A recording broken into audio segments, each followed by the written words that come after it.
what version of both? What version of the Bears defense are we going to get? And what version of Jordan Love are we going to get? How much different is that now that Montez Sweat has entered It's the chat? everything. I mean, he wasn't there week one. I Yeah. mean, the Tez effect is a real thing. And I mean, the takeaways, they're in the right position. And I don't know, maybe they just getting rid of their defensive coordinator was what they needed to do for other reasons, but it worked out in the end. Well, between that. Oh, Lord. I mean, they lasted on the defensive coordinator like less than a month. We got Joe Barry going on 3 years. What yeah, but hell, I don't man? think Joe Barry was doing what the Bears okay, I haven't seen any solid reporting around that, so maybe you have some information I do not. I do, but I just trust that Joe Barry wasn't doing that. So. Beers on the table. Yes, that's a story for another day. Okay, so this is a different Bears team, but yeah, both teams have improved now. We've been playing a game to give away all Canada show tickets, Dead Canadian or both. It's a parlor game, Nags. I know I'm aware. The home version will be out soon. I'm aware. But I guess now I would ask Caitlin, more likely to come back next year with the Bears, Justin Fields, Luke Getsy, or both? Both. Both are going to be back? I think does Sunday's game have a bearing on it, though? I think it does. I mean, if they go in there and they just get killed and the offense can't get anything going and they don't score and, you know, we always Joe Barry. Exactly. I think the evaluation process is still very much a thing, but I feel like the trend and the narrative has flipped upside down because 2 months ago I was thinking, wow, this is going to look completely different next year. And now I'm in the camp of it might be exactly the same. Well, other than the draft picks that they get, the weapons that they get for Justin Fields, everyone could be back. If there's only one change, I'm predicting, obviously you think it's Luke Getsy, or if they hire a D coordinator, or if they let Matt Eberflus just ride out being both again.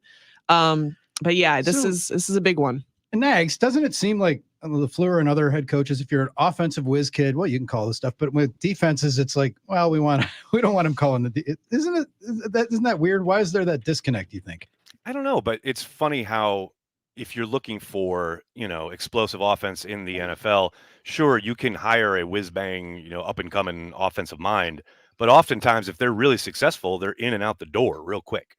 So the idea of if you've got a defensive head coach, you're probably not going to hang on to your offensive coordinator for any length of time if they're really successful. Now, Getsy's had a real up-and-down kind of tenure there in Chicago, but I do think they're playing the best ball they have on that side of the ball like the last month or so. No question about it. And do you want Justin Fields, if you keep Justin Fields, to learn his third offense in 4 years? Exactly. I mean, I think that's the big question. They don't want to start over in any respect. I think the locker room, especially culture, does not want to even think about starting over. So that might save Getsy. Caitlin, were you surprised at the end of that game against Atlanta, the crowd shouting, chanting, "We want Justin, we want Fields," or whatever it was? I mean, that took me aback because I didn't think the sentiment was that strong. I think it's interesting how much it's changed because, when you're watching the games and you ride the wave of an 18-game season, you're like, oh man, this is getting ugly. I feel bad for Justin. Like they're going to run another one out of town. Yep. And to hear those chants, I think it's important because I think Justin has carried himself a certain way and respected the fan base and their harsh criticism of him. Rightfully so. And I think he's grown into that. So I think the fans are responding to that. And I think the idea, again, of starting all over, whether or not it's Caleb Williams or another, it's still a rookie quarterback. And then you're back to square one. And as a fan base, you're going through it all over again. I think you're seeing with Green Bay that the strategy of bringing in a quarterback, having him sit behind somebody for a couple of years, that's paying off. That's what Tom Thayer said on our show yesterday, the Football Feast. He said, why not keep Justin Fields and draft a quarterback? It's funny you say that. I keep hearing this. Caitlin, do you think that's a real possibility? Because I tell you what, I would normally say no way in hell, but with the way the Bears are stacked, both free agency cap dollar wise and draft picks, I don't think that's out of the realm of possibility. No, and they've seen it work in other places like Green Bay, where that's a system that, hey, guess what? It pays off. And I think if they want to set themselves up for future, take advantage of this opportunity to have the number one pick 2 years in a row is such a special opportunity. And because Caleb Williams is in a different tier of quarterbacking than last year's draft class, they can get a lot more for that pick than they did even from Carolina last year. So I think if they take advantage of that, that would be wild. It would be wild. Is that number one pick, Nags, again, bringing up a bad memory, but when we walked into Lambeau last year for that last game, the Lions had been eliminated, basically. They were eliminated while we were sitting in the press box, eating cheese curds and watching the game. The pack and cheese. Yes, the pack and cheese. So they were eliminated. And so now the Bears, like with that first pick secured, and there's nothing at stake for Chicago. And I think, but then that's also freeing. And that's also like, let's just go out and have one last house time. money. And it's still a rival. House money, right. If it was like, okay, they have nothing to play for and they need to spoil the Cardinals or Falcons chances that's a different scenario. Yeah, this is week 18 in Green Bay. Yeah, I think a lot comes down to the head coach, right? I mean, think about the way Dan Campbell sold his guys last year, even though they were out of the playoffs, and that kind of happened that afternoon, right? He sold it like we are going to go in there and we're going to kick their ass and we're going to like kind of use that as our springboard, because they were kind of in a similar position as the Bears as far as they were like 1-6 at the start of last season and then got on fire down the stretch and like really took it to the Packers last year. So I think if Eberflus can get his guys in that mindset, yeah, anything's possible. No doubt about it. Yeah, and I think that's interesting that he didn't take, we were trying to not get that out of him, but see if he would use that as a motivator this week, and he wouldn't bite at all. No. So I thought, he's also not a Dan Campbell kind of coach. Right, exactly. They couldn't be more. They couldn't be more. So he didn't want a live bear on the sidelines this year? No. Very different safe coaches. Around Matt Eberflus. So I'm not surprised Eberflus didn't take that, like, let's go up there but he still wants to finish strong, and his job's still on the line. It's not like it's like he's a shoo-in. You would want to. It doesn't matter. Trending that way, but he's not a shoo-in. Like he feels okay. He's not having sleepless nights, but a good performance Sunday would go. That's what's so crazy for both these teams. It's like obviously the Packers see a bright future with Love and the offense and what have you. But man, both of these teams offseason, even with everything the Bears have at their disposal, man, it really colors it if you can't beat the Packers. Like, you started the season, you've had this whole run at the back end of the season, improvement on both sides of the ball. You're really playing well.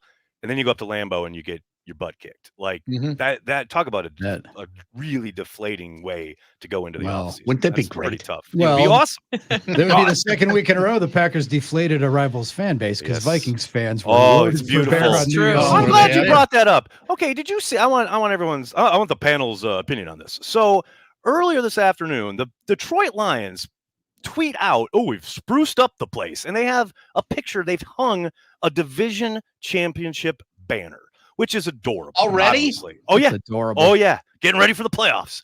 But so I retweet it, and I just say, with a joking gif, like they hang division banners, and I have two guys like bursting out laughing, right? Which I'm like, that's nothing. That is nothing, especially on Twitter.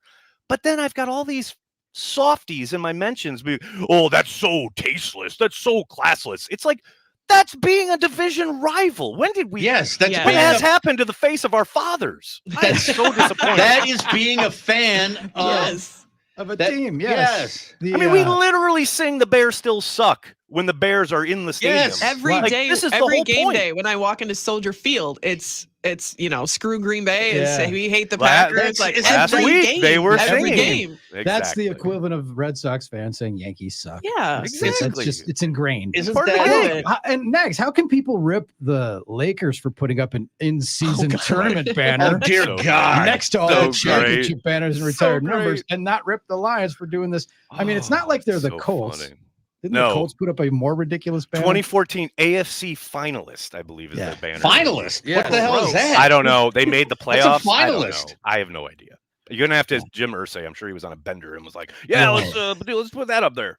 We need a banner. Last year I walked into US Bank Stadium and they have those bricks that you can either buy and put your name on it, like, hey, Margie and Fred, longtime fans. Yeah. But they also had great moments in Vikings history, and a couple of them were Vikings lose the Super Bowl. I'm like, that's a great moment in your history? I guess it is. When you keep losing Super Bowls, they were there. They were there. I guess that was it. All right, Nags, nuts and bolts time, because Tom Thayer said that the guy that he's concerned about wrecking things for the Bears is Kenny Clark, and that makes some sense. But on the offensive side, what does your gut say about the Musgrave, Watson, Reed kind of triumvirate there? I mean, Musgrave has a chance to go. I mean, Matt pretty much said, mentioned that it was realistic that he could be up for this game. Now, nothing's for sure, but I expect we'll see a move tomorrow where he's activated to the 53-man roster. That's just total guesswork on my part. I think Reed is going to go and lay waste. I think there's a good chance Watson's ready to go too. And if Yeah, all three so of that those was guys, like a head fake that he didn't practice today, right? It's like no, just well, on him right, or this is the playbook they had last time he was coming back from injury. They had 2 good days of practice, and then they gave him Friday to kind of rest and recover and see how his body responds. And then if he's good on Saturday, Sunday, then he'll be good to go, and he won't be inactive for the first time in like over a month. So, I mean, all you got to do is look at those games against Detroit and Kansas City to realize how much Watson does for this offense, especially for Jordan Love. Like, you talk about a guy who's not afraid to go give Watson a chance, especially in the end zone. I mean, Watson has come on strong there that second part of the season prior to the hammy. So I think all 3 of those guys probably end up playing, and I think they're going to be a real handful for Chicago. Especially if cornerback Jalen Johnson doesn't play, who is doubtful with a shoulder injury. That would help the cause. And Jair is going to be supremely motivated. And if Justin Fields throws one in his vicinity, oh boy, I got a feeling could be a good break for 23. All right, Nags, on the way out, just as I'm one of the only ones, I'm a sicko, I know. I put it into the universe that what if the Packers lose? I mean, how do we perceive it, right? The flip side of that coin is I don't hear anybody saying, well, we want to play this team in the playoff. We want to play this. Nobody's wishing for any of that. They just want to win Sunday, and they're doing it in the right order. So you must be happy about that. I'm so happy. That's so funny you say that, because we had this discussion on Packer Transplants this week. It's like, I just want to beat the Bears. But for all the fallout of the offseason and dealing with their fan base, who are like irrationally confident after a season where they suck, imagine how they're going to be if they have a back end that's really good and they beat the Packers. Right. Like, it's going to be 3 times as insufferable. And bring in the number 1 pick and, a bunch of free agents. No, I can't have it. I cannot have it. As the great Norman Dale said, you don't take the next step until you take the one in front of you. Absolutely. Very true. There we go. Very true. You have to do it. That said, I want the Cowboys and I want to beat McCarthy. But that's there you go. That's down the road. I just feel like, okay, and then here's the other stupid question I asked before. This Packers team, if they do get through, I think they have a better chance of winning a playoff game than last year's team. Oh, zero question. Are you with kidding Joe me? Barry. Especially how they're working on offense, because that's the thing. You get points with this team, and you enable them to pin their ears back and get after a quarterback. That's how they've been successful. So if they can get in that mode, and they can with this offense, then they could make some hay. Then they can make some hay. Nags, have a great weekend. Carry the G. We look forward to talking to you Monday. Hopefully it'll be Victory Monday, and we'll be drinking from the chalice of Bears fans' tears. There you go. I love it. Caitlin, it's great to talk to you as always. Great to talk to you. Right. See you Sunday. All right. Aaron Nagler, cheeseheadtv.com, where all the cool kids get their Packers information. He's brought to us by Miller Lite Orthopedic Associates of Wisconsin. There is a difference in Rogers Behavioral Health. Caitlin Sharkey is hanging out with us in the studio. We'll continue to look behind enemy lines with Caitlin giving us the latest on the Bears as we get ready for Bears Packers Sunday. You're listening to Drew and KB.